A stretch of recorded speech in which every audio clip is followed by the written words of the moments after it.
everybody. Yes, sir. We didn't do it yesterday, but we're here today. I hope you all got to sign in and stuff. I didn't get any questions. So today we're going to pick up, I have Michaela signed in, and we're going to show you how to add parents and stuff. So when you bring up a screen, it's your family tree. We got in last week to make sure we could get in, and she added her mom and dad and me and my husband. So today she's going to go with her dad and put in her other grandparents. So Michaela, you want to click where it says add father?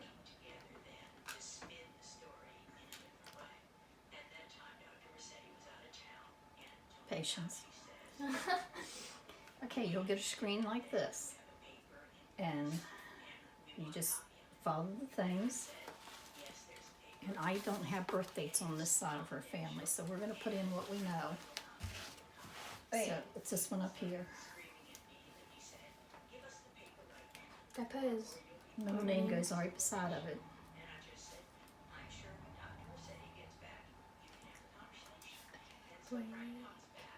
I have to put the senior. And put the senior where it says suffix, SR. And of course it's a male's already marked and he's still living. So then you put the birth date and stuff in, and I don't have that. So you just hit save. And they haven't found it in the system, so you hit create a person. Okay, now you're going to come down and put the wife in, or her grandparents.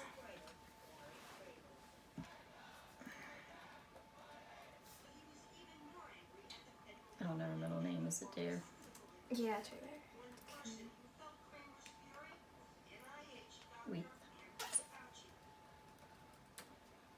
She doesn't have any suffixes. And she's still living.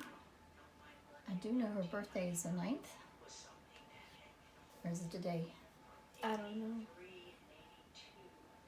Okay, we'll just let that go. We don't want to yell. I know it's here within a couple of days, so we'll just let it It's go. May something. It's really close to mine and to Carly's. Yeah. I do know that. So now she can either go over and add, which I have this information, the grandmother and grandfather, or she could have come down to children and added her aunt. Because yeah. So add a child.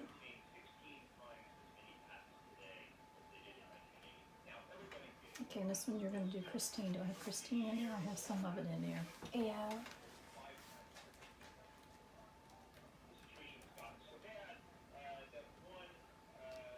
I don't know her middle name either. She's a Blake. I put the wrong name in. No, I was trying to find it. I don't know why. She said she's still living. And I was told, I don't have the date of her birthday, but I have that much. And we just hit. If you want to, because we need to. I got a lot of holes in that. Yeah. Okay, and then you can turn the page and come up here and add your grandparents, your great grandparents.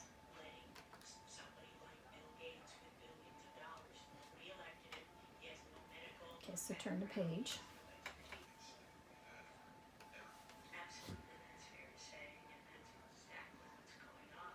It'll bring back up that box like when you add, and you just go in and edit where you need to edit it at.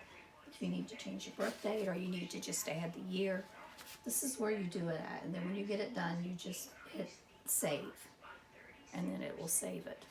So we didn't need to really edit, so hit cancel. And you do that same thing. You always have to hit person. Bring up the box, and where it says person, click on that. It'll take you into the screen.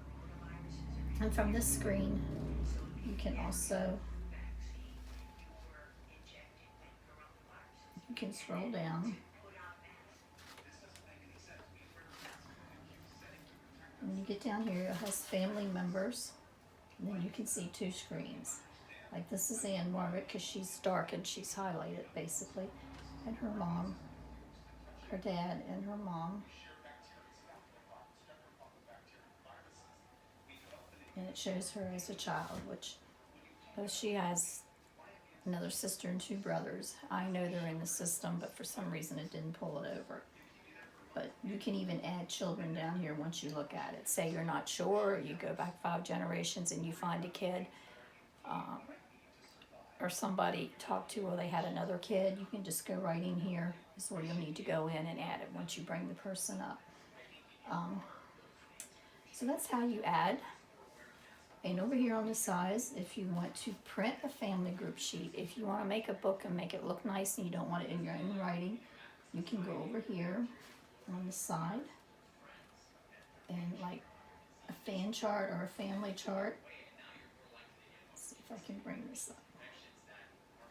Hopefully this will work.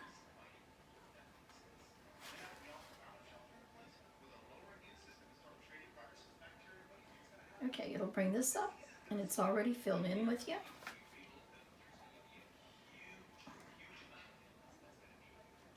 Just click on the side. And it's not going to do it.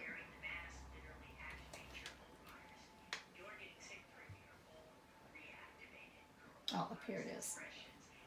You just hit your printer and it'll bring it up where you can print it off. So if you want to make a nice book and you don't want it in your own handwriting, instead of writing it all from the notebook like I showed you before, you can bring it up and you can have it already filled in and you can print it from there. And if you have a home computer desktop, it will do front and back for you, but on here it only, you have to tell it to, otherwise it'll print one page after the other. But that way you can print it and have it nice printed instead of in your own writing like this. It's whichever way you want it. To me, I think your own writing is personal if you're going to make books to pass down, but I've been told I shouldn't do that because my printing and writing is terrible. And But texting. I like that better. So this is how you do this part of it as you're adding it in. Again, if you have any questions, my email is on one of the sites that you can email me with your questions. And I will get back to you as soon as I can. I'm on the computer every day and in my email every day, so I would see it and just make your heading family search questions, and then I will go to it and answer any questions. Once we get the Family History Center back open again, I'll be in there 2 days a week, but it doesn't look like it's going to happen anytime soon. So that's all for today. Thank you for tuning in, and we'll talk to you next week. Bye.